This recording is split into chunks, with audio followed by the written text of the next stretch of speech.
susunod na linggo. Okay, so panoorin po natin itong video na to. Susunod na pagpapasalamat, makikita ko po siya sa susunod na linggo. Mahal nating lahat at inaantay natin lahat ang kanyang paglabas at pag-uwi sa Pilipinas. Okay. So pinahype ni BP Sara yung mga DDS. Uuwi na si Tatay Digong! Palakpakan! Nagiging ano na yan eh. Parang meme, di ba? Totoo lang, hindi na po uuwi yan si malabo pa sa blurred. Kasi ang sinasabi nila na ang Amerika daw, galit daw sa ICC at gusto na tong buwagin. Pero tandaan natin na wala naman sa jurisdiction ng Amerika ang ICC.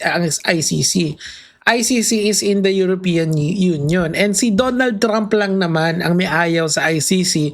Kasi parang ayaw ng ICC sa Israel na tropa ni Donald Trump. So, kung titignan nyo yung mga liberals or yung mga left-leaning sa Amerika, makikita nyo po na sila ay pro-ICC. So, hati po ang opinion ng tao sa Amerika pagdating sa ICC. Yan po yung international context po kasi na hindi alam ng karamihan na Pilipino. Malamang siguro unang beses nyo lang po maririnig tong konteksto na to kung napanood nyo tong video na to, pero okay lang po yun. Kaya nga to ay nandito para pag-aralan tong mga bagay na to eh. Now tuloy po natin.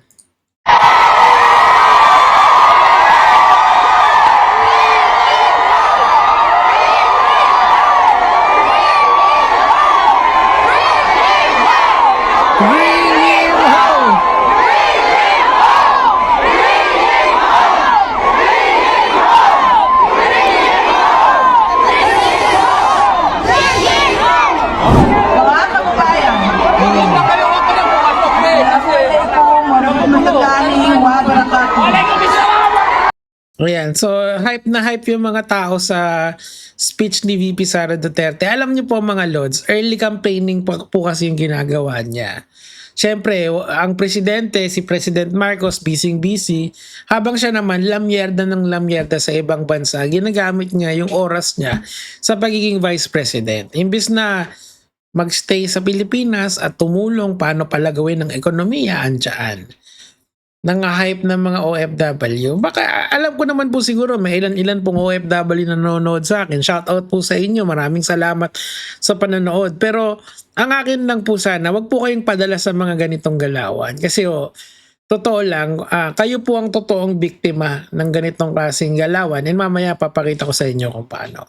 Now, tuloy natin dito. okay, government dahil pinayagan nila tayo. Magtipon-tipon.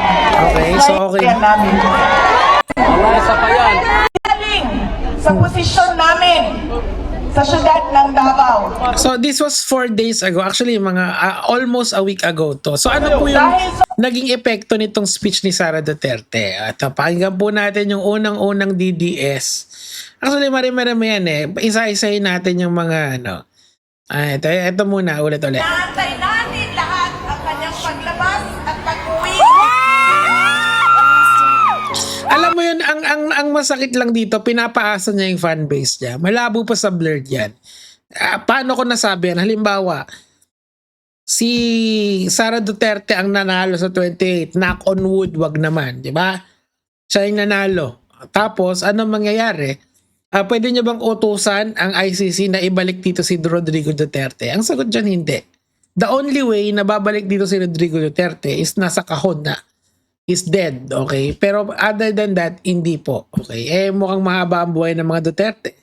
If you can remember, yung nanay niya yata, 90 years old yata yun. So, mahaba-haba pa yung didildilin niya sa kulungan. Now, let's go here. Guys, ito meron tayong lilinawin. Ito kasi yung mga pasabog ng mga DDS. Paano? Hindi. Saan ba nagmula? Hindi. Ito pala. Ito. So magandang gabi sa inyong lahat mga kababayan. Dahil 200,000 followers na tayo, Yan. ito naman ngayon ang napakagandang regalo namin para sa inyong lahat mga kababayan. Mga ka-DDS, ito na. Pakinggan ninyo ha. Ito, magiging masaya kayo nito. Okay, Bakit? pakinggan nyo. Maraming salamat sa inyo mga kababayan namin.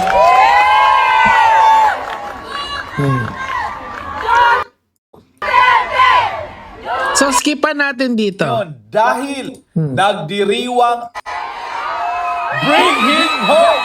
Bring him home! Hype na hype ka, tol, ah. Maraming salamat sa Nagdiriwang ang buong bansang Pilipino, bansang Pilipinas. Bakit?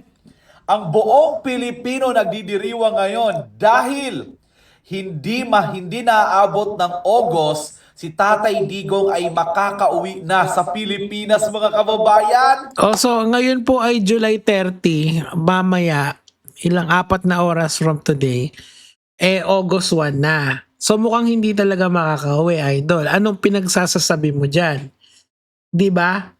Ano bang ginagawa mo? Ibalik nyo na si Tatay Digong. Ngayon po, hindi ko alam kung ano yung problema dito. Kung yung comprehension ba o yung nagsasabi na nambubudol. Hindi ko alam eh. Parang at this point in time, mga Lods, nalilito na talaga ako kung ano ba talaga ang totoo sa hindi sa mundo ng mga DDS. Mahirap talaga eh kasi dito, sinabi ni Sara Duterte, parang uuwi na. In fact, merong isang 200,000 followers na TikToker na ang pangalan ay Red, talagang paniwala siya rito. Napapalakpak pa. Ayan, pumalakpak pa, Duterte! O di ba? Anong sabi ko sa inyo, mga kababayan? Wala nang choice ang pamahalaang Marcos kundi sundin ang kagustuhan ni Trump. Hindi naman.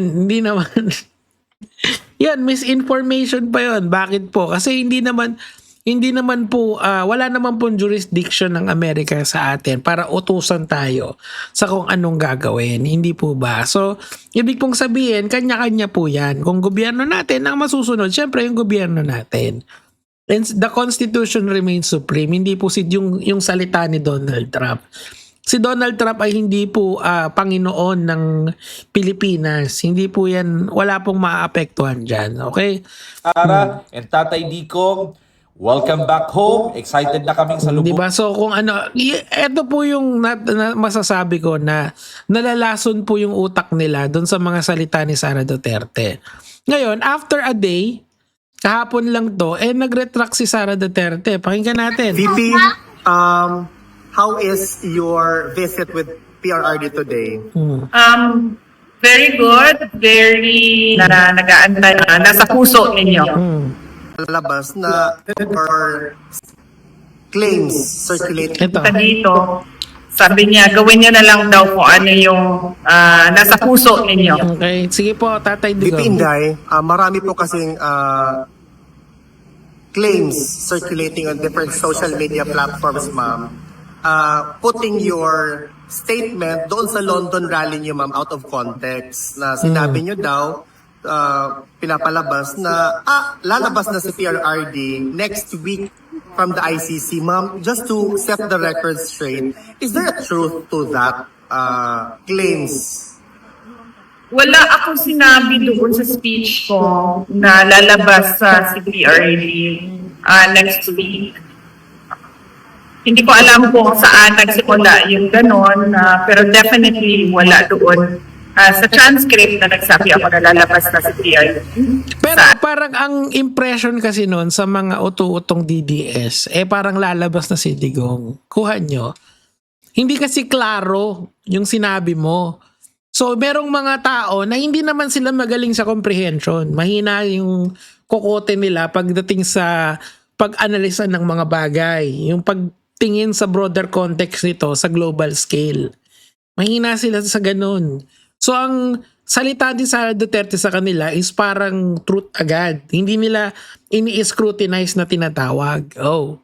Yari, di ba? So, nagkalat tong mga tao na to from the speech ni VP Sara na pinlay niya mismo 200 na mismo yung mismong fan base niya yung nabudol doon sa sinabi niya or mali yung pagkakaintindi. Dalawa lang yan either nang bubudol ka o tanga yung fan base mo. Alin doon yung tama? Kasi ako naintindihan ko na yung sinasabi ni VP Sara at the very least propaganda lang yan. Wala na siyang control dyan.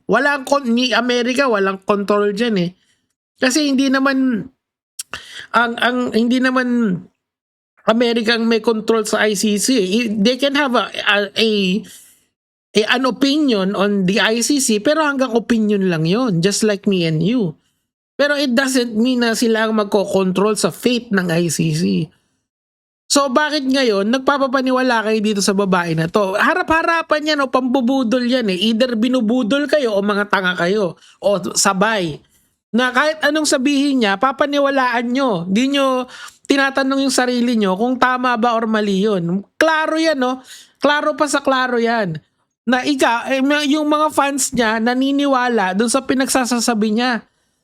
Na wala namang katotohanan. Hindi po ba? Nakaka-frustrate po kasi yung mga ganitong galawan eh. Na may sasabihin yung principal mo, si VP Sara Duterte, papaniwalaan mo, hook, line, and sinker, hindi mo iniintindi, hindi mo inaanalisa ng tama, pagkatapos babawiin niya.